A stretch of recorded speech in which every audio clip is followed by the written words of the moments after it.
Hi guys, so today I just wanted to show you how I use this microphone or the audio handle on FX3. It's the same handle, I guess it's also works for FX30 and the new FX2.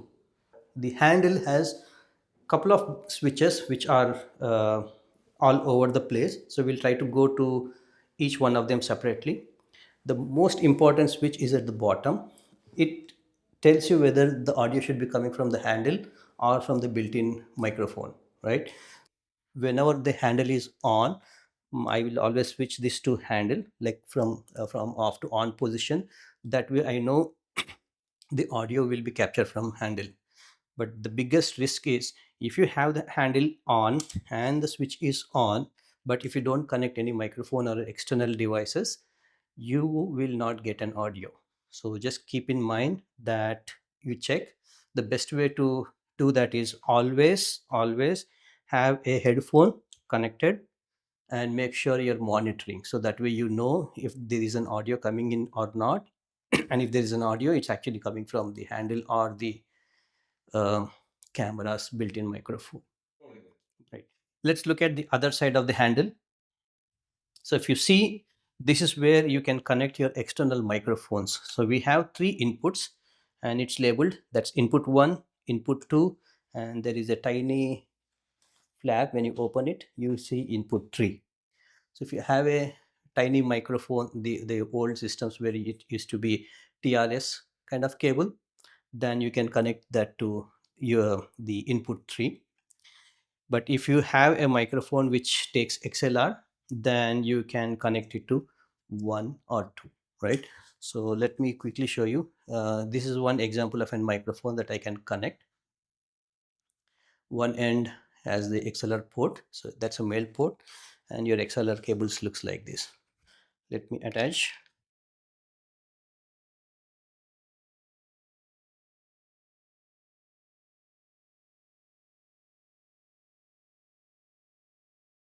This is typically how I set a microphone.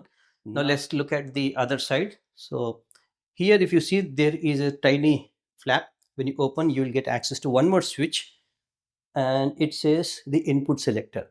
What it's trying to tell the camera is that which mic you want the audio to be coming from. So assuming let's say I have connected a external input to input 1 and a microphone to input 2 and maybe another microphone to input 3. Now camera doesn't know which of these three microphones audio should be captured, and that is what we will set here. If I set it to the all the way to the top, it is input 3. Then the next switch tells it's input 1 and 2, and the last one is input 1. So the difference is when I go to channel 3, the input 3, the top, when the switch is on the topmost position, it is recording the audio coming from the tiny microphone or the audio source. When I set it to 2, the second position, where you will say it's in 1 in 2, which means it's taking the feed from both uh, XLR input 1 and input 2.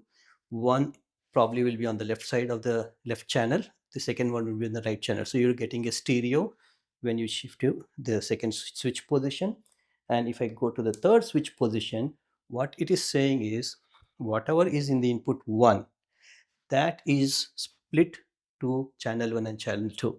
So I typically use the last option because generally I'm only connecting one microphone or I'm getting my XLR feed to input 1. So I generally try to put it in 1 so that the single input channel is split between the left and the right speaker when the video is recorded. If you don't do that, then what happens is you'll get audio only on one side, the other side will be empty. And this is not an issue because you can always convert a mono to stereo in your post production. Now that we have seen the setup, let's go to the other side. Here we have a lot more options that will help us fine tune the audio signal that we are receiving.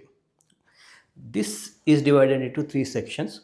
The leftmost, the first part is for input 1, the second part is for input 2, and third part is for the input 3 is somewhere here and the last section. So looking from the bottom, this dial is to control the volume.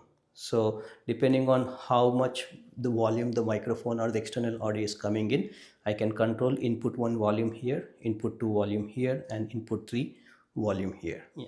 Let's look at those details. On the left bottom next to the dial, you have something called auto and man. All it's trying to tell is when I put it in auto, the handle is going to manage the levels, the volume of the audio coming in. If you want, you can set it to manual, and then you can adjust whatever the value or how much volume you want. That's the auto and manual. I typically leave it in manual if I'm because I'm right next to my camera and I can adjust it. Just on top we have a switch for ATT. You'll see 0, 10 and 20 decibels. These are trying to cut down the volume or the sensitivity of the mic. So if there is too much loud noise coming in, we can control the decibels using one of these pad switches. Right next to it we have what is called as the type of the input that you're using. So we have options like line, mic, and mic plus 48 volts. What it means is if I connect a physical mic, then I have to tell my camera that hey, the audio is coming from a microphone. If I get the audio from an external mixer, an audio system, then I change it to live. And the third one is mic plus 48 volts. These are used for certain types of mics called condenser mics, which need a 48 volts.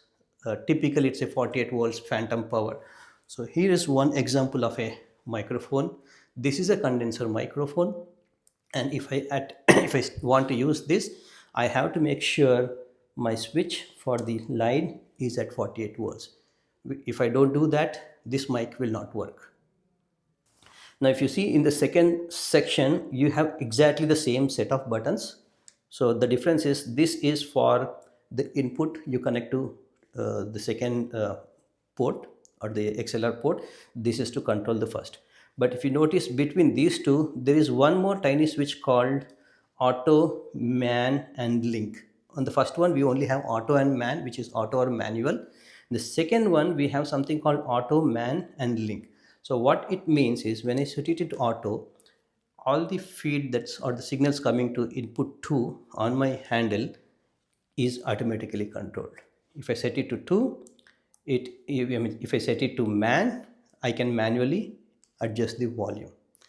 If I set it to link, what it does is it is linking 1 and 2, which means if I control the volume on 1, it automatically controls the volume on 2.